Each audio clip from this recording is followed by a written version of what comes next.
بسم اللہ الرحمن الرحیم۔ السلام علیکم۔ اسے ہلاک کرنا آسان نہیں ہوگا، فیروز نے کہا۔ اسے ہلاک کرنا ہے خواہ میں خود ہلاک ہو جاؤں۔ آزاد نے کمرے کا دروازہ ذرا کھولا اور باہر دیکھا۔ اس غلام گردش کے اگلے سرے پر ایک پہرہ دار کھڑا رہتا تھا۔ وہ سائے کی طرح کھڑا نظر آ رہا تھا۔ صاف پتہ چلتا تھا کہ اس طرف اس کی پیٹھ ہے۔ آزاد اپنے کمرے سے نکلی اور دبے پاؤں اسود کے کمرے کا دروازہ کھولا۔ ہلکی روشنی والا ایک فانوس جل رہا تھا۔ اسود پیٹھ کے بل بستر پر پڑا خراٹے لے رہا تھا۔ مورخ بلازری نے اس دور کی تحریروں کے 2 حوالے دیکھ کر لکھا ہے کہ جب آزاد اسود کو دیکھ کر واپس آئی تو اس کا انداز ایسا تھا جیسے ایک شعلہ آیا ہو۔ یہ انتقام اور نفرت کا شعلہ تھا۔ اس نے کانپتی ہوئی آواز میں کہا، آؤ فیروز، وہ بے ہوش پڑا ہے۔ فیروز آزاد کے ساتھ کمرے سے نکل گیا اور دبے پاؤں آزاد کے پیچھے اسود کے کمرے میں داخل ہوا۔ اسود جنگلی سانڈ جیسا انسان تھا۔ کمرے میں شراب اور گناہوں کا تعفن تھا۔ جانے ایسے کیوں ہوا؟ اسود بیدار ہو گیا۔ اپنے وزیر اور اپنی حسین ایرانی بیوی کو دیکھ کر وہ اٹھ بیٹھا۔ مورخوں نے لکھا ہے کہ آزاد کو وہ قابل اعتماد سمجھتا تھا۔ فیروز کو دیکھ کر اسے کچھ شک ہوا ہوگا۔ اسود نے نشے سے لڑکھڑاتی ہوئی آواز میں پوچھا، اس وقت کیا مصیبت آ گئی ہے؟ فیروز نے ایک لمحہ ضائع نہ کیا۔ تلوار کھینچی اور پوری طاقت سے اسود کی گردن پر وار کیا۔ اسود نے گردن بچا لی اور تلوار اس کے ننگے سر پر لگی۔ اسود کے منہ سے چیخ نما آوازیں نکلیں اور بستر سے لڑک کر دوسری طرف گر پڑا۔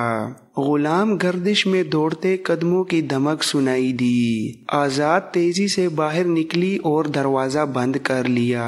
پہرہ دار دوڑا آ رہا تھا۔ آزاد نے تیزی سے آگے بڑھ کر پہرہ دار کو روک لیا۔ کمرے سے اسود کی ہلکی ہلکی آوازیں آ رہی تھیں۔ آزاد نے پہرہ دار کو تہمکانہ لہجے میں کہا، واپس اپنی جگہ چلے جاؤ۔ رحمان الیمن کے پاس فرشتہ آیا ہوا ہے، وہی نازل ہو رہی ہے، جاؤ ادھر نہ آنا۔ مورخ بلازری نے لکھا ہے کہ پہرہ دار نے احترام سے سر جھکا لیا اور چلا گیا۔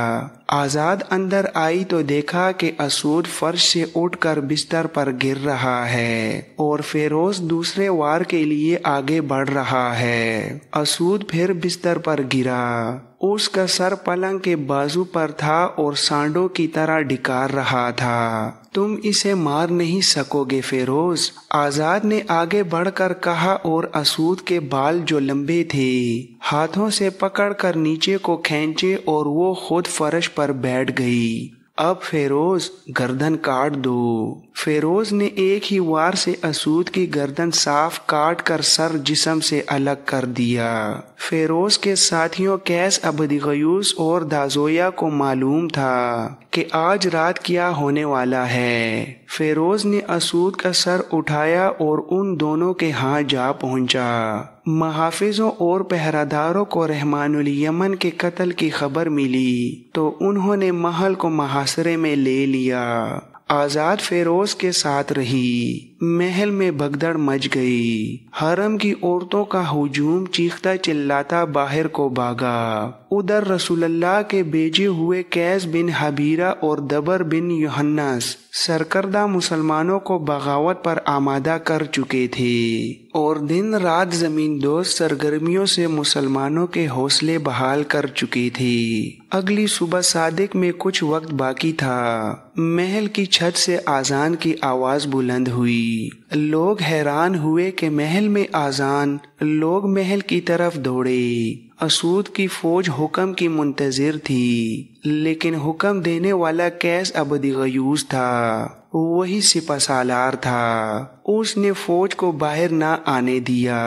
اسود کا سر محل کے باہر لٹکا دیا گیا۔ محل کی چھتوں سے للکار بلند ہو رہی تھی، ہم گواہی دیتے ہیں کہ محمد صلی اللہ علیہ وآلہ وسلم اللہ کے رسول ہیں۔ اور اسود انسی کذاب ہے۔ اسود کے پیروکاروں پر خوف طاری ہو گیا اور مسلمان مسلح ہو کر نکل آئے اور انہوں نے یمنیوں کو قتل کرنا شروع کر دیا۔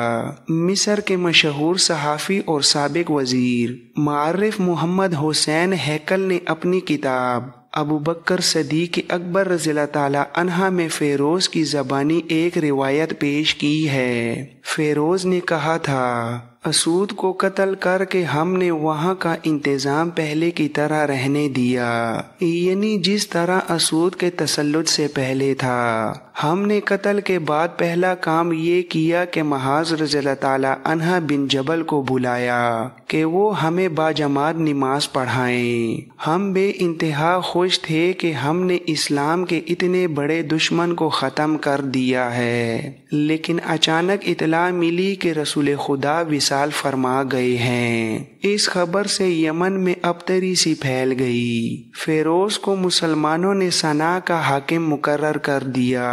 یہ واقعہ مئی سن 632 کا ہے۔ قیس بن حبیرہ اور دبر بن یوحنس جون سن 632 کے دوسرے ہفتے میں یہ خوشخبری لے کر مدینہ پہنچے کہ جھوٹا نبی اپنے انجام کو پہنچ گیا ہے اور یمن پر اسلامی پرچم لہرا دیا گیا ہے، لیکن مدینہ سوگوار تھا۔ 5 جون سن 632 عیسوی بمطابق 12 ربیع الاول 11 ہجری رسول خدا وصال فرما گئے تھے۔ رسول اللہ کے وصال کی خبر جوں جوں پھیلتی گئی، یہ جنگل کی آگ ہی ثابت ہوئی۔ جہاں پہنچی وہاں شعلے اٹھنے لگے۔ یہ شعلے بغاوت کے تھے۔ ایک تو اسلام کے دشمن تھے جنہوں نے اپنی تخریبی سرگرمیاں تیز کر دیں، دوسرے وہ قبائل تھے جنہوں نے صرف اس لیے اسلام قبول کیا تھا کہ ان کے سردار مسلمان ہو گئے تھے۔ ایسے قبیلے اتنے زیادہ نہیں تھے جنہوں نے سچے دل سے اسلام قبول کر لیا تھا۔ باقی تمام قبیلے اسلام سے نہ صرف منحرف ہو گئے بلکہ انہوں نے مدینہ کے خلاف علم بغاوت بلند کر دیا اور مدینہ پر حملے کی باتیں کرنے لگے۔ خلیفہ اول حضرت ابو بکر صدیق رضی اللہ تعالی عنہ نے باقی قبیلوں کو پیغام بھیجے کہ وہ اسلام کو نہ چھوڑیں۔ قاصد جہاں بھی گئے وہاں سے انہیں جواب ملا کہ ہمارا قبول اسلام صرف ایک شخص رسول کریم کے ساتھ معاہدہ تھا، وہ شخص نہیں رہا تو معاہدہ بھی نہیں رہا۔ اب ہم آزاد ہیں اور ہم اپنا راستہ اختیار کریں گے۔ تیسرا اور سب سے خطرناک فتنہ جھوٹے مدعیان نبوت کا تھا۔ رسول کریم کی زندگی میں ہی نبوت کے جھوٹے دعوے دار پیدا ہو گئے تھے۔ ان کی پشت پناہی رومی، ایرانی اور یہودی کر رہے تھے۔ ان جھوٹے نبیوں میں ایک خوبی مشترک تھی، وہ شعبدے باز اور جادوگر تھے۔ شعبدے بازی اور جادوگری میں یہودی ماہر تھے۔ اسود انسی کا ذکر ہو چکا ہے، وہ بھی شعبدہ باز تھا۔ نبوت کے دوسرے 2 دعوے دار طلیحہ اور مسلمہ تھے۔ مسلمہ خاص طور پر شعبدے بازی میں مہارت رکھتا تھا، ایسے شعبدے پہلے کوئی نہ دکھا سکا تھا۔ مثلاً وہ پرندے کے پر اس کے جسم سے الگ کر کے دکھاتا، پھر پرندے اور پروں کو اکٹھے ہاتھوں میں لے کر اوپر پھینکتا تو پر پرندے کے ساتھ ہوتے اور وہ پرندہ اڑ جاتا۔ مسلمہ بدصورت انسان تھا، اس کے چہرے پر ایسا تاثر تھا جیسے یہ انسان کا نہیں حیوان کا چہرہ ہو۔ خد و خال بھی حیوانوں جیسے تھے اور قد بھی چھوٹا تھا۔ چہرے کا رنگ زرد تھا لیکن اس کے جسم میں غیر معمولی طاقت تھی۔ اس کی آنکھیں غیر قدرتی طور پر چھوٹی اور ناک چپٹی تھی۔ یہ ایک بدھے آدمی کی تصویر ہے جسے کوئی بدصورت انسان بھی پسند نہیں کر سکتا، مگر جو عورت خواہ وہ کتنی ہی حسین اور سرکش کیوں نہ ہوتی، اس کے قریب جاتی تو اس کی گرویدہ ہو جاتی اور اس کے اشاروں پر ناچنے لگتی تھی۔ مسلمہ نے رسول اللہ کی زندگی میں ہی نبوت کا دعویٰ کیا تھا اور 2 قاصدوں کے ہاتھ ایک خط ان الفاظ میں لکھا تھا: مسلمہ رسول اللہ کی جانب سے محمد الرسول اللہ کے نام،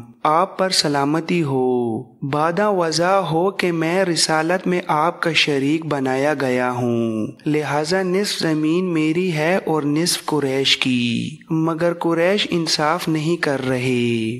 رسول اکرم نے خط پڑھا اور قاصدوں سے پوچھا کہ مسلمہ کے اس عجیب و غریب پیغام کے متعلق ان کی کیا رائے ہے۔ ایک قاصد نے جواب دیا، ہم وہی کہتے ہیں جو خط میں لکھا ہے۔ رسول اللہ نے کہا، خدا کی قسم، اگر قاصدوں کے قتل کو میں روا سمجھتا تو تم دونوں کے سر تن سے جدا کر دیتا۔ آپ نے مسلمہ کو اس خط کے جواب میں لکھوایا، بسم اللہ الرحمن الرحیم، محمد الرسول اللہ صلی اللہ علیہ وآلہ وسلم کی جانب سے مسلمہ کذاب کے نام، زمین اللہ کی ہے، وہ اپنے متقی بندوں میں سے جسے چاہتا ہے اس کا وارث بنا دیتا ہے۔ اس کے بعد مسلمہ کو سب کذاب کہنے لگے اور اسلام کی تاریخ نے بھی اسے مسلمہ کذاب ہی کہا ہے۔ رسول خدا ان دنوں بستر علالت پر تھے۔ آپ نے ضروری سمجھا کہ جس شخص نے یہ جسارت کی ہے کہ رسول کریم سے زمین کا مطالبہ کر دیا ہے،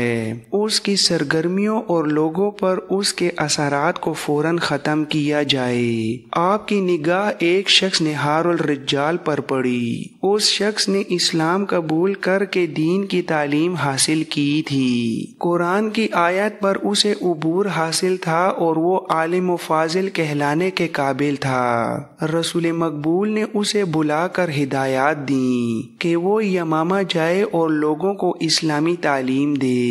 آپ نے الرجال کو اچھی طرح سمجھایا کہ مسلمہ کے اثرات زائل کرنے ہیں تاکہ خون خرابے کے بغیر ہی یہ شخص گمنام اور اس کا دعویٰ بے اثر ہو جائے۔ رسول اللہ کے حکم کی تعمیل میں الرجال روانہ ہو گیا۔ مسلمہ بن حبیب جو مسلمہ کذاب کے نام سے مشہور ہوا تھا، رات کو اپنے دربار میں بیٹھا تھا۔ شراب کا دور چل رہا تھا۔ دربار میں اس کے قبیلے کے سرکردہ افراد بیٹھے ہوئے تھے، وہ سب اسے اللہ کا رسول مانتے تھے۔ اس نے اپنے مذہب کو اسلام ہی کہا تھا، لیکن کچھ پابندیاں ہٹا دی تھیں۔ مثلاً اس نے اپنی ایک آیت گڑھ کر اپنے پیروکاروں کو سنائی کہ اس پر وہی نازل ہوئی ہے کہ شراب حلال ہے، دیگر عیش و عشرت کو بھی اس نے حلال قرار دے دیا ہے۔ اس کا دربار جنت کا منظر پیش کر رہا تھا۔ نہایت حسین اور جوان لڑکیاں اس کے دائیں بائیں بیٹھی تھیں، دو اس کے پیچھے کھڑی تھیں اور دو ان کے پیچھے کھڑی تھیں۔ مسلمہ کسی لڑکی کے بالوں میں ہاتھ پھیر کر اور کسی کے گالوں کو تھپک کر بات کرتا تھا۔ ایک آدمی دربار میں آیا، وہ بیٹھا نہیں کھڑا رہا، سب نے اس کی طرف دیکھا۔ مسلمہ نے جیسے اس کی طرف توجہ دینے کی ضرورت ہی نہ سمجھی ہو۔ اسے معلوم تھا کہ وہ کسی کے کہے بغیر بیٹھ جائے گا، مگر وہ کھڑا رہا۔ مسلمہ نے اسے کہا، کیا تو ہم پر پہرا دینے آیا ہے یا تو اللہ کے رسول کے حکم کے بغیر بیٹھ جانا بد تہذیبی سمجھتا ہے؟ اس آدمی نے کہا، اللہ کے رسول، ایک خبر لایا ہوں۔ مدینہ سے ایک آدمی آیا ہے، وہ بہت دنوں سے یہاں ہے اور وہ ان لوگوں کو جنہوں نے کبھی اسلام قبول کیا تھا بتاتا پھر رہا ہے کہ سچا رسول محمد صلی اللہ علیہ وآلہ وسلم ہے اور باقی سب کذاب ہیں۔ میں نے خود اس کی باتیں سنی ہیں۔ اس کا نام نہار الرجال ہے۔ نہار الرجال؟